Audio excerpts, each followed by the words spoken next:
लोकसभा चुनाव में 100 से कम दिन बचे हैं और ऐसे में नीतीश कुमार ने एक बार फिर से मारी है पलटी और बिहार की राजनीति में एक नया अध्याय खुल गया है, जिसमें अब उनका फिर से आरजेडी के साथ ब्रेकअप हो गया है और नया रिश्ता फिर से बीजेपी के साथ बन गया है। कल शपथ ले सकते हैं नीतीश कुमार, 9वीं बार वो शपथ लेंगे बतौर मुख्यमंत्री। ये अपने आप में एक रिकॉर्ड है, क्योंकि नीतीश कुमार एक ही कार्यकाल में कई बार 2 बार 3 बार शपथ ले लेते हैं। यही वाली सरकार देख लीजिए, 2020 में 8 अगस्त को ब्रेकअप हुआ बीजेपी के साथ और उसके बाद से आरजेडी के साथ सरकार लेते हुए फिर शपथ ली थी। अब इसी सरकार के इसी कार्यकाल में एक बार फिर से कल वो शपथ ले सकते हैं, कल यानी 28 जनवरी को।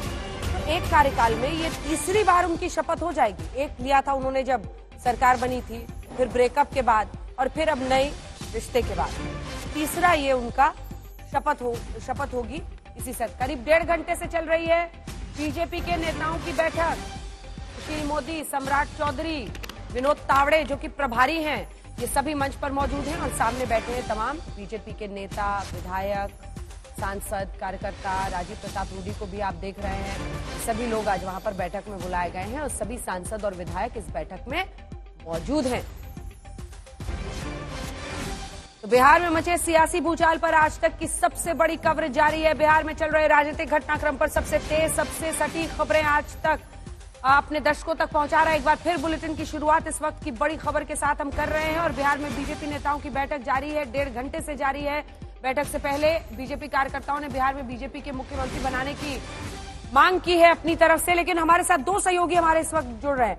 आदित्य वैभव, हिमांशु मिश्रा जुड़ रहे हैं। हिमांशु, सीएम नीतीश ही रहेंगे और 2 डेप्यूटी हो सकते हैं, स्पीकर फिर से विजय सिन्हा बन सकते हैं। ये फॉर्मूला स्वीकार्य हुआ कि नहीं हुआ? इस बैठक में क्या चल रहा है? देखिए अंजना, अभी तक मुझे नहीं लगता कि स्वीकार्य यहाँ होगा। यहाँ तो सिर्फ औपचारिकताएं हैं, सभी विधायकों से साइन कराने हैं और कुछ अगर लोगों की नाराजगी है तो उसको दूर करना है और जो लोग अपनी बात को रखना चाहते हैं उनको सुना जाएगा, उनको कहा जाएगा कि पार्टी हाईकमान ने जो फैसला लिया है वो सर्वमान्य होना चाहिए। इससे ज्यादा मुझे नहीं लगता यहाँ कुछ है, क्योंकि ये महज औपचारिकताएं हैं। जहां फैसला होना था वो हो गया, क्योंकि 2 दिन पहले सम्राट चौधरी, विजय सिन्हा को, रेणु देवी को बुलाकर समझा दिया गया था, बता दिया गया था कि हाईकमान किस तरफ बढ़ रहा है और पार्टी की जरूरतें क्या हैं। ये सब चीजें समझाने बुझाने के बाद उनको भेजा गया था। तो अब विधायकों से सिर्फ साइन लिए जा रहे हैं, क्योंकि समर्थन पत्र देना है। कल सुबह एक बार फिर से विधायक दल की बैठक बुलाई गई है। उधर नीतीश कुमार ने भी अपने विधायकों की बैठक बुला ली है।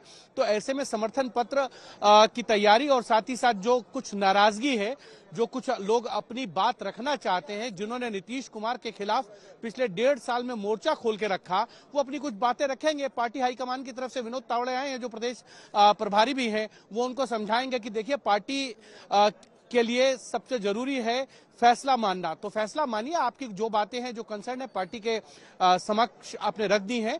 उचित समय पे उचित बातें कही जाएंगी, लेकिन फिलहाल आपको नीतीश कुमार के साथ जाके सरकार बनानी है। ये पार्टी का फैसला, इसको मान लीजिए। दूसरी तरफ मुझे लगता है कि 2 डिप्टी सीएम से कम पे बात नहीं बनेगी, क्योंकि 2020 में भी यही फॉर्मूला था, जब नीतीश कुमार के पास सिर्फ 43 विधायक थे और भारतीय जनता पार्टी के पास जो है वो 73 विधायक जीत के आए थे। तो ऐसे में भारतीय जनता पार्टी ने 2 डिप्टी सीएम रखे थे और मंत्री पद के लिए जो बंटवारा हुआ था मंत्री परिषद के लिए, उसमें भारतीय जनता पार्टी के मंत्रियों की संख्या ज्यादा थी। तो सेम चीज रहेगी, लेकिन देखना यह है कि अध्यक्ष, ठीक है, मैं लौट रही हूं आपके पास। आदित्य वैभव जुड़ गए वहां से। आदित्य, क्या खबर है, जल्दी से बताइए हमारे दर्शकों को। और इधर बीजेपी की बैठक लगभग 1.5 घंटे हो गए हैं, महज औपचारिकता है। आज क्या विधायकों के समर्थन की चिट्ठी, मतलब उनके दस्तखत, ये सब लिए जा रहे हैं? क्या होना है यहाँ?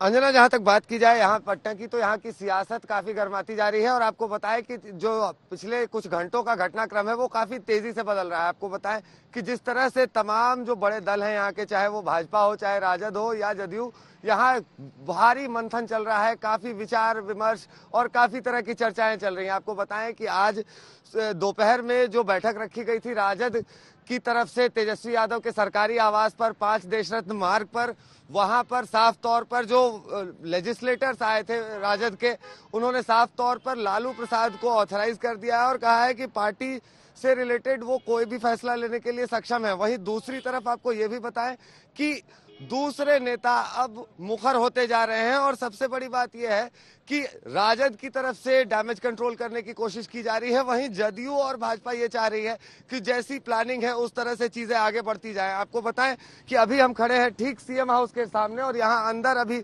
चुनिंदा विधायकों को बुलाया गया है चाय पर, और आप क्या बातचीत हो रही है या कल के बैठक में क्या एक्शन प्लान होगा, इसके बारे में अभी चर्चा हो रही है। अंजना, तो आप समझ सकती हैं कि सियासत का पारा ऊपर जा रहा है, चाहे कड़कड़ाके की ठंड हो यहाँ।